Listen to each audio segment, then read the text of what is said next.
Subscribe now.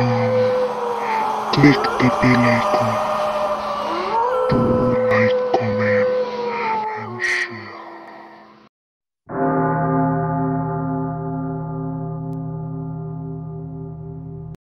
Hello viewers, আমি লামিয়া আপনাদের স্বাগতম জানাচ্ছি মিডনাইট স্টোরি পিএসবি চ্যানেলে। ভিউয়ার্স, আজ আবারও নিয়ে এসেছি জিন বড় 2 গল্পটির পর্ব 3। গল্পটি লিখেছেন আস্থা রহমান সান্তনা। তবে গল্প শুরুর আগে নতুন অডিয়েন্সের কাছে আমার একটি ছোট্ট রিকোয়েস্ট আছে।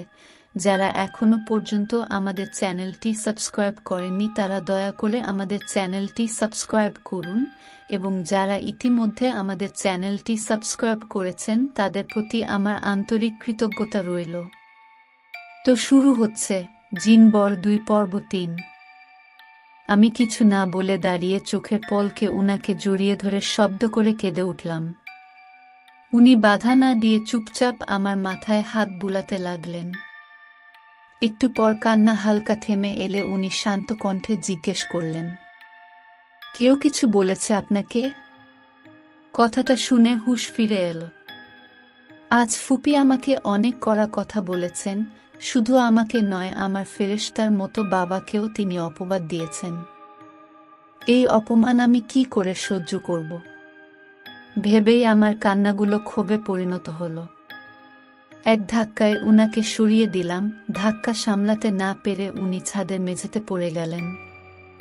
হালকা উহ শব্দ করে উঠলেন। আমি রাগী চোখে তাকিয়ে বললাম, সহানুভূতি দেখান আমাকে। আমি চেয়েছি আপনার সহানুভূতি। কি ভেবেছেনটা কি আমাকে? একটু উপকার করে ভালো সেজে আমাকে গলাবেন? এসব আপনার চাল, তাই না? কে বলেছে আপনাকে আমার জীবনে এন্ট্রি নিতে? জিন তো কি হয়েছে, নিজেদের পরিসীমার মধ্যে থাকুন। আমার জীবনে অশান্তি পাকাতে এসেছেন কেন? আসলেই আপনারা মানুষের দেখতে পারেন না। জানি না কোনো জন্মে আপনার কি ক্ষতি করেছি, আপনি আমার পিছুই ছাড়ছেন না। উনি কিছু বলতে চাইলেন বোধহয়, আমি থামিয়ে দিয়ে বললাম, আপনার মন গলানো কথা বা বিহেভ দেখতে আমি মোটেও আগ্রহী নই। আমার জীবনে আমাকে আমার মতো বাঁচতে দিন, ভুলেও আমার সাথে জড়ানোর চেষ্টা করবেন না। আমি আপনাকে চাচ্ছি না। কথাটা বুঝতে পেরেছেন নাকি আরো পরিষ্কার করে বলতে হবে? আচ্ছা, আরো সুন্দরভাবে বলছি আপনাকে, আপনি আর কখনোই আমার সামনে আসবেন না। আমার কারো সঙ্গ চাই না।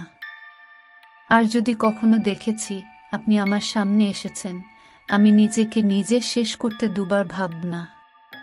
অসহায় হতে পারি, কিন্তু আত্মসম্মানটা অনেক বেশি। আপনি এক্ষুনি এখান থেকে দূর হন। আমি আপনাকে আর সহ্য করতে পারছি না। এসব বলে আর 1 মিনিটের জন্য ও ছাদে দাঁড়ালাম না।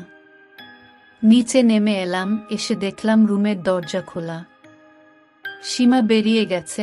রুমে ঢুকে দেখি তার শাড়ি গয়না সব এলোমেলো করে রেখেছে বিছানার উপরে। আলমিরা থেকে ব্যাগটা বের করে আমার সব জিনিসপত্র গুছিয়ে নিলাম।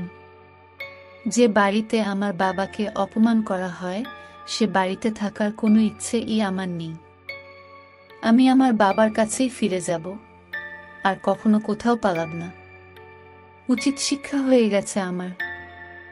সব এক এক করে গুছিয়ে ব্যাগটা বেডের পাশে রেখে দিলাম। সকাল হলেই বাস ধরে বাসায় চলে যাব। বিছানা থেকে সীমার শাড়ি গয়না সরিয়ে নিজে শুয়ে পড়লাম। এত কিছুর পরও আমার রাগটা কমছে না, রাগের চোটে ঘুমও আসছে না। একবার ইচ্ছে হলো ছাদে গিয়ে দেখে আসতে মেহরাব এখনো আছেন কিনা। পরক্ষণেই ভাবলাম, এত আদিক্ষেতা দেখানোর কি আছে? আমার কে ও? উড়ে এসে জুড়ে বসা শত্রু কেবল। ওর কথা আমি আর ভাবব না। এসব আপদের থেকে দূরে থাকাই ভালো। কাল ভালোই ভালোই ফিরতে পারলেই বাঁচি, এসব মাথা থেকে একেবারের জন্য ঝেড়ে ফেলব। এমন সময় দেখি সীমা ফোলা ফোলা চোখ নিয়ে আমার পায়ের কাছে বসে আমার দিকে এক দৃষ্টিতে তাকিয়ে আছে। মায়া লাগছে ওকে দেখে। বেচারির কি দোষ? ও তো ছেলেটাকে মনে প্রাণে স্বামী হিসেবে মেনেই নিয়েছিল। ছেলেটার কমন সেন্স টুকু নেই। মুখের উপর বলে দিল, ওকে আমার পছন্দ নয়, আমি ওনাকে বিয়ে করতে চাই। তোর মতো ছেলেকে আমি মরে গেলেও বিয়ে করতাম না। একটা সুন্দর চেহারা, আর বলল কি ভাববে, কি আকাশের চাঁদ হাতে পেয়েছে নাকি যে সে যা বলবে তাই হবে। তুই ও আমাকে কি করে বিয়ে করিস আমি দেখব। কাল সকালেই আমি এখান থেকে চলে যাচ্ছি। সম্বিত ফিরে পেলাম, সীমার চোখের পানি আমার পায়ে পড়ায়। তক্ষুনি উঠে বসলাম। ও কেঁদে কেঁদে বলল, মুসু মায়ের হয়ে আমি তোর কাছে ক্ষমা চাচ্ছি। আম্মা এসব মন থেকে বলেনি, বিশ্বাস করো। আর তোর ও তো কোনো দোষ ছিল না, সবটাই আমার কপালের লিখন। আমি ওর চোখ মুছে দিয়ে বললাম, টেনশন করিস না বোন, আমি চলে গেলেই সব ঠিক হয়ে যাবে। কাল সকালেই আমি চলে যাব এখান থেকে। দেখবি ছেলেটা তোকেই বিয়ে করবে। সীমা আমার কথা শুনে আরো বেশি কাঁদতে লাগলো। ততক্ষণে ফুপি এসে রুমে ঢুকল। চোখের পানি নিয়ে মিনতি ভরা কণ্ঠে বলল, মা আমাকে ক্ষমা করে দে। আমি রাগের মাথায় তোকে কিনা কি বলে ফেলেছি। উনার এমন আকুতি দেখে আমার মনটা গলে গেল। ফুপির হাত ধরে বললাম, ফুপি তুমি তো আমার মায়ের মতো। সামান্য ভুল বুঝাবুঝির জন্য মা সন্তানের কাছে ক্ষমা চায় বলো। আমি কাল এখান থেকে চলে যাব, দেখবে সব ঠিক হয়ে যাবে। আর কখনো এইখানে ফিরব না। মা তুই যদি এভাবে চলে যাস, ছেলেটা সীমাকে কখনো বিয়ে করবে না। জানিসই তো সীমা ছেলেটাকে কত ভালোবেসে ফেলেছে। এখন বলছে সুইসাইড করে বসবে। আমি অবাক হয়ে সীমার দিকে তাকালাম। ওর চোখ দেখেই বুঝলাম এটা করা ওর পক্ষে অসম্ভব কিছু না। ফুপি আমি এখানে থাকলে ছেলেটা আমাকে বিয়ে করতে চাইবে, তখনও তো সীমার বিয়েটা ওর সাথে হবে না। তাই আমি ভেবেচিন্তে বললাম, আমি এখান থেকে চলে যাব। মা তুই পারবি ওর সাথে সীমার বিয়ে দিতে? আমি কি করে পারব ফুপি? যদি সত্যিই পেরে থাকি বলো কি করে পারবো। আমি তাই করব। তুই নিজে বিয়ে করেই পারবি সীমার বিয়েটা দিতে। অবাক হয়ে গেলাম ফুপির কথা শুনে। কথা বন্ধ হয়ে গেল আমার। ফুপি আমার শরীর ঝাঁকিয়ে বলল, কি পারবি না?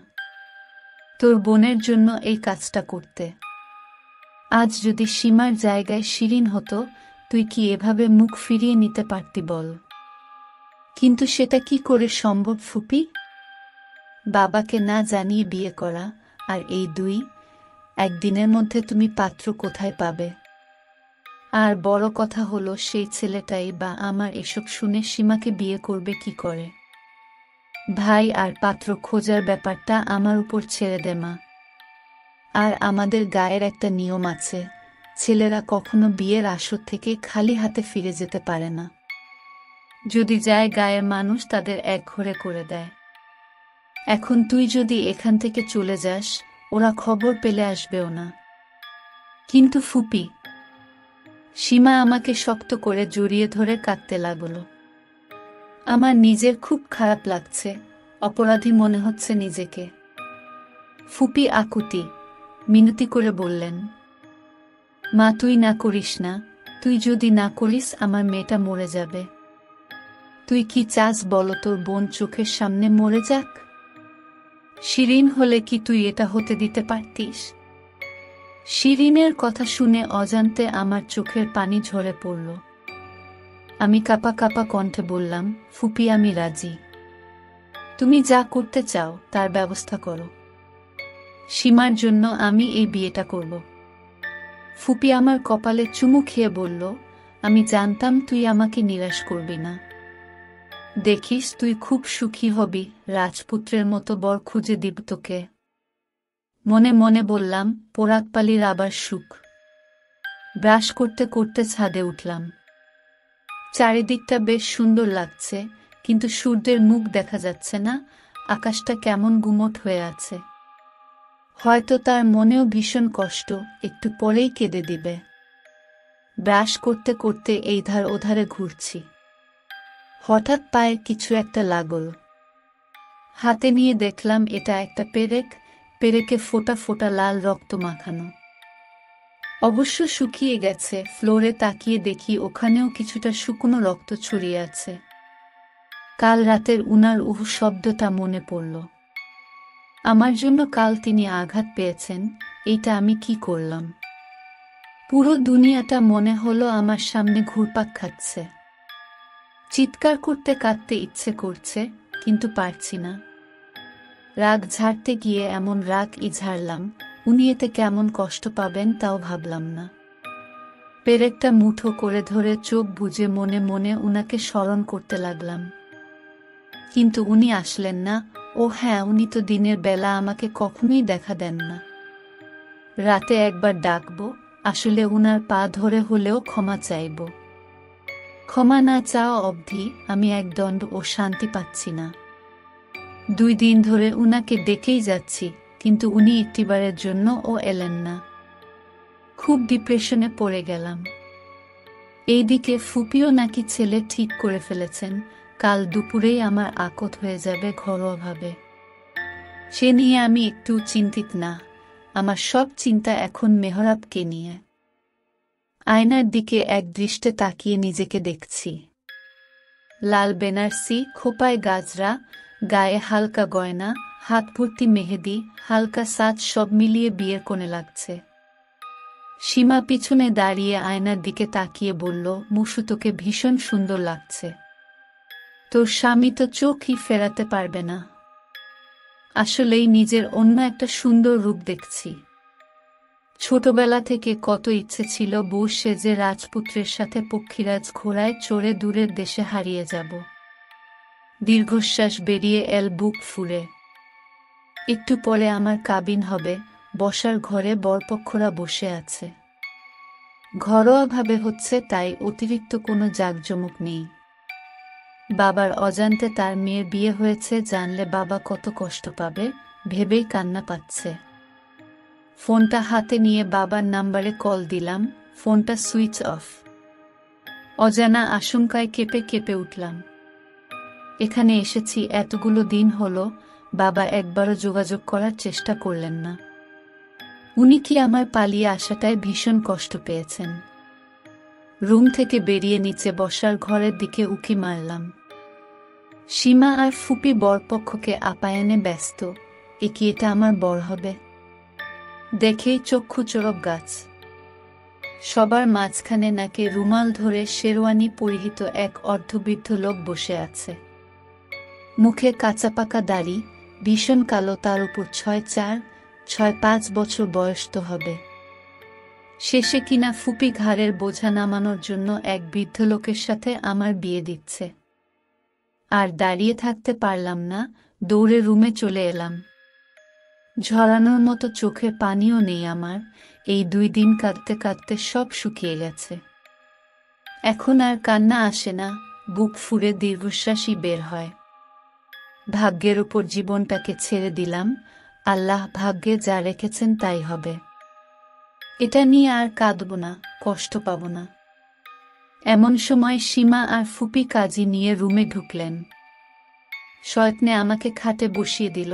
কাজী বিয়ের কাজ শুরু করলেন। আমি আর চোখে সীমা আর ফুপির দিকে তাকালাম। তাদের মুখে দিগ্বিজয়ী হাসি শোভা পাচ্ছে। কাজী আমাকে কবুল বলতে বললেন।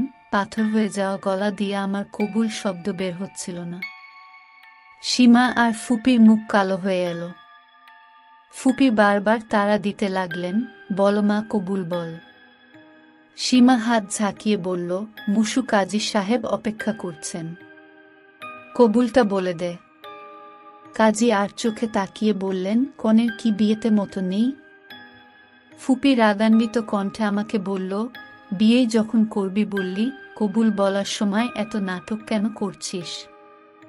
সেদিন নিজেকে মহৎ প্রমাণ করার জন্য বললি সীমার জন্য বিয়েটা করবি তুই। এখন মুখে কুলুপ এঁটে বসে আমাদেরকে অপমান করছিস কেন? সীমা, আমি তোকে বলেছিলাম না এই মেয়ে আমাদেরকে ডুবাবে? ও তোর সুখ চায় না। শুনে চোখে জমিয়ে রাখা পানিগুলো ছেড়ে দিয়ে বললাম, কবুল হে। কাজী আর ফুপি মুখে হাসি টেনে বলল, আলহামদুলিল্লাহ।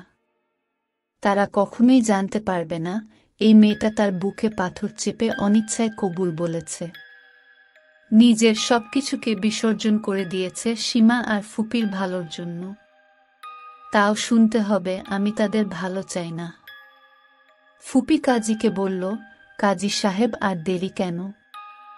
এইবার বরের কবুলটা নিয়ে বিয়েটা সেরে ফেলুন। চলুন আমার সাথে নিচে চলুন। সীমা পাশে বসে আমার নিচু করে রাখা মুখটা হাত দিয়ে তার দিকে ফিরিয়ে বলল, তোর এই অবদানের কথা আমি কখনো ভুলব না মুসু। তুই সত্যি আমার বোনের মতো কাজ করেছিস। বলেই জড়িয়ে ধরল। আমি অবশের মতো তার বুকের সাথে লেগে রইলাম। হঠাৎ নিচ থেকে হট্টগোলের আওয়াজ এলো।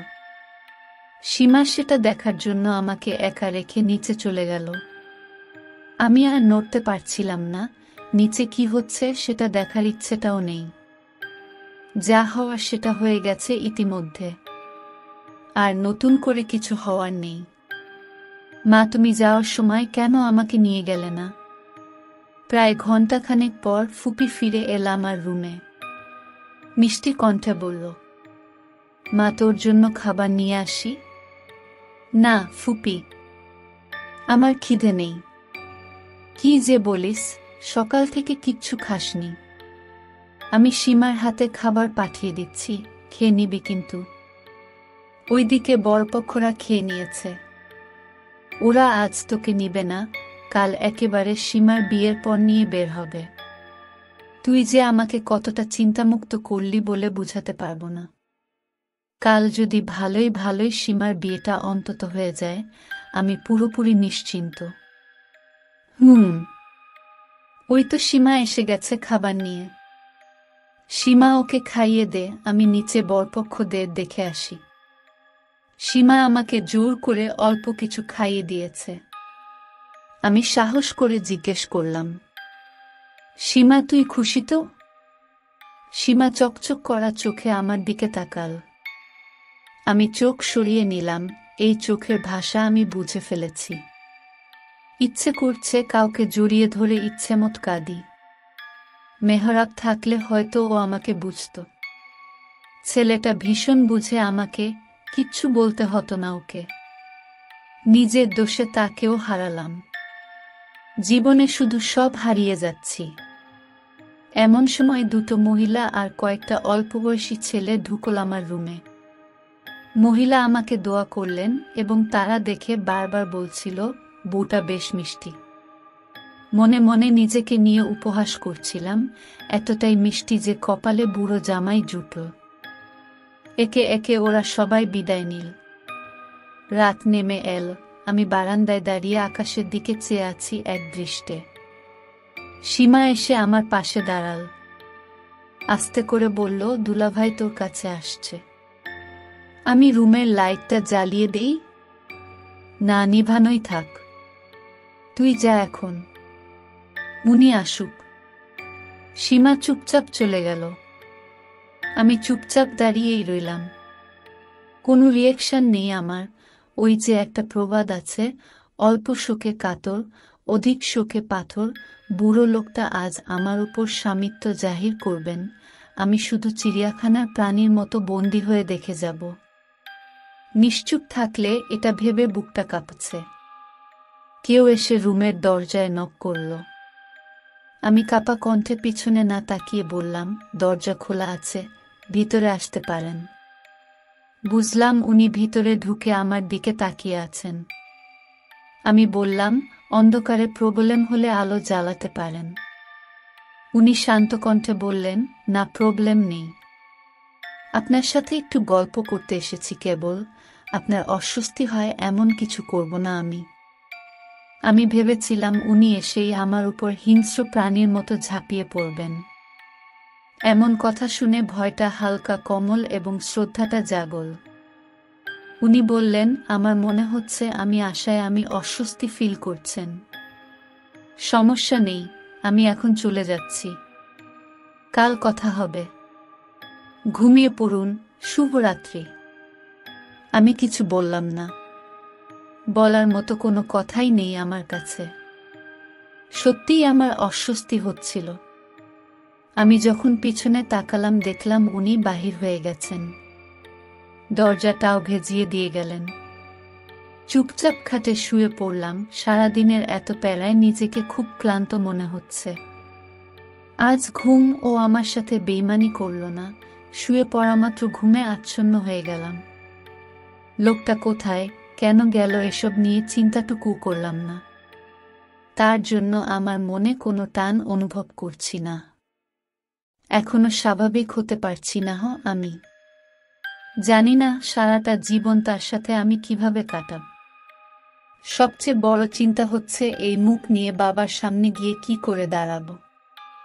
শ্রোতা বন্ধুরা, আজকের পর্ব এখানেই শেষ করছি। পরবর্তী পর্ব নিয়ে কালকে হাজির হব। আমাদের চ্যানেলের গল্পগুলো ভালো লাগলে অবশ্যই চ্যানেলটি সাবস্ক্রাইব করবেন, ভিডিওগুলোতে লাইক ও কমেন্ট করবেন এবং অবশ্যই চ্যানেলটি সাবস্ক্রাইব করবেন। অনেক ধন্যবাদ।